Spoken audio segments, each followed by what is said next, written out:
大家好，我是张大刚。上期无知一族揭露山下建藏身份，赌上儿子的性命和未来，山下所有的希望都寄托在了王马身上。16强第2轮比赛即将开始，首轮第1名杀人犯吴立安自然引起了观众的热烈讨论。而在上擂台前，见山下神情紧张，王马劝他放轻松，相信自己会赢。山下叹了口气，说起了建藏的事情。建藏从小就是个聪明的孩子，山下一直都很自豪有这么个儿子。直到建藏上初中后，偶然间山下发现他居然用老鼠培育出了人类的大脑，并口称让人类进化。山下逃避了，他不敢面对儿子，任由建藏躲进了房间。不久后，妻子也离家出走了。山下说自己是个失败的父亲，但即使是这样，他也不能眼睁睁看着儿子丢了性命。王马听后没有回头，直接走向了擂台。此时场上主持人已经介绍完吴立安，王马一登场就引出多方势力的观察。医务室不少熟人通过转播观看比赛，引出医生认为王马的身体恐怕不太行了，输给吴立安前，他可能先输给那副身体。山下打给建藏电话，迟迟没有接通。此时的建藏所在的家门外遭到了炸弹的袭击，终于露出了房子内部的防爆系统。擂台上的比赛拉开序幕，吴立安身上的血管爆起，赛场旁边的山下大惊：人类能有这样恐怖的气势吗？吴立安不在乎谁生谁死，他的脑子里只有杀戮。虽然率先出击的人是吴立安，王马却扭身避开，碎铁拳紧跟其后，将吴立安揍得一边倒。碎铁拳接水焰连击打出的拳头诡计刁钻，一般人难以招架和预测。可就是这样，吴立安还能抓住王马的手腕挑衅。不过王马一抬腿断子绝孙脚，吴立安撒手，立刻被衔接膝踢。紧接着王马勾颈侧摔，踢中吴立安面门，将其踹了出去，快准狠。紧接着他连出数拳，正中吴立安面门、胸膛、侧腰。山下社长急得满头大汗，被压着打了呀！可下一秒吴立安出拳，王马被撞得人仰马翻。吴立安在如此恐怖的连招之下，居然毫发无伤。这一体能一度引起了泰国掌权者的注意。片源会长解释，这是无知一族的血脉特点，经过1300年培育后的无知血脉，先天的肉体和大脑麻痹，使得他们面对致命疼痛也能面无表情。其他的参赛选手都是后天练成的耐力，无知一族不同，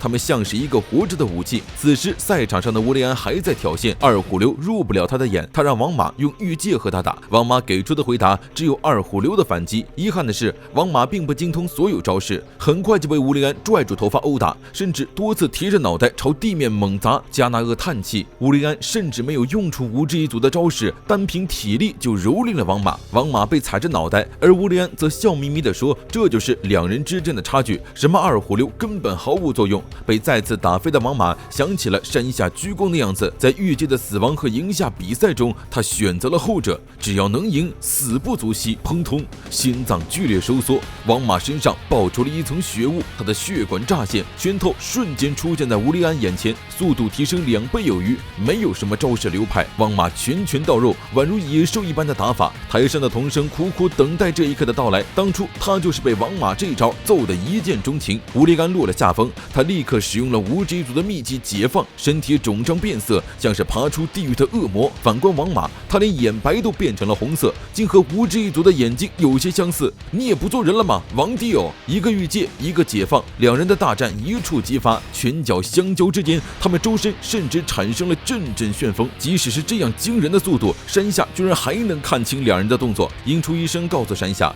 王马的御界应该是依靠的心脏作为人体的引擎，王马刻意利用心脏加速，提升血液循环，增加速度动能，这就是御界的机制。而这种行为会损伤血管，导致脑出血，从而引发失忆，甚至幻听幻视，最后心脏过度负荷。因初听着王马的心音观测到的情况，现在王马的心脏是常人4-5倍的速度，再加上战斗的损伤，王马的生命岌岌可危。引出医生回头，身后已经没有山下的身影。此时的山下正试图打电话让建藏弃权，这样建藏不会死，王马也不用冒着生命危险战斗了。可山下不知道，建藏已经被无知一族的人摁住了。等他匆匆回到赛场的时候，王马被吴立安掐住脖子，正中一拳，顿时倒飞出去，趴在擂台上一动不动。王马身体的玉戒开始消退，所有人都愣住了。童声刹那不敢相信，当裁判要宣布结果的时候，吴立安却制止了。这是吴立安打过最激烈的比赛，他可不希望就这么简单结束。山下愧疚不已，将责任全部揽在了自己身上，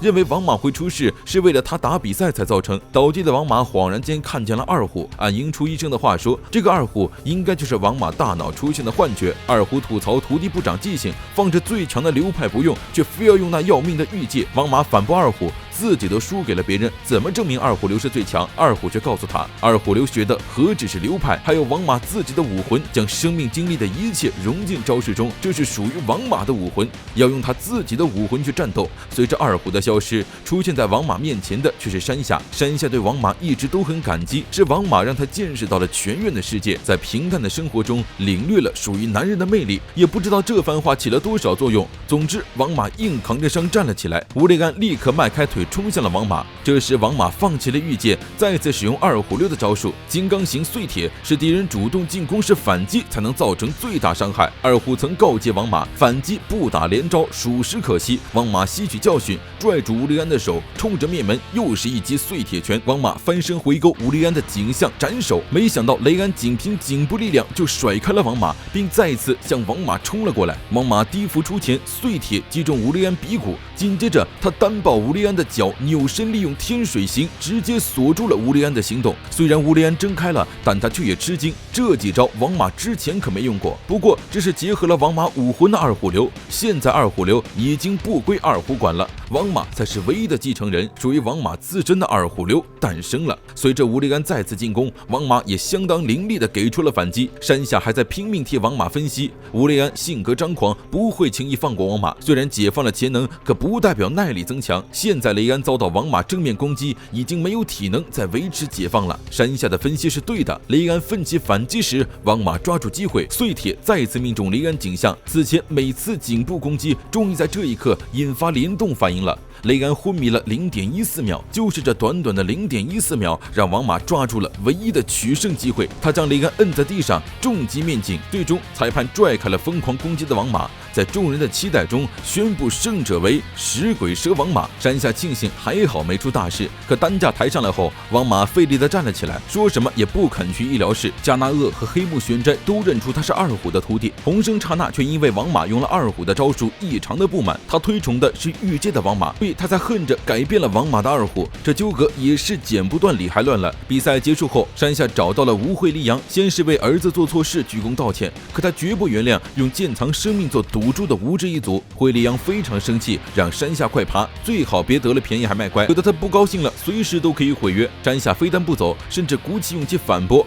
要求吴会利阳绝对不能毁约。杀手组织虽然拿钱办事，但首先得讲信誉，尤其是利阳还是族长，要是因为一己私欲毁约，以后无知一族绝对信誉大跌，不会再有人雇佣他们了。山下难道就不怕惠利阳现在杀了他吗？当然怕，但山下早已留有后手，他新换的手机能录音自动上传，刚才的对话早就被当作证据保存了。面对惠利阳这种大人物的威胁，为了保护王马和身边的人，山下彻底豁出去了。不过嘴上虽然很强硬，但他的身体却还是害怕的打抖。好在惠利阳说话算话，在山下来之前就取消了命令，故意吓一下山下玩。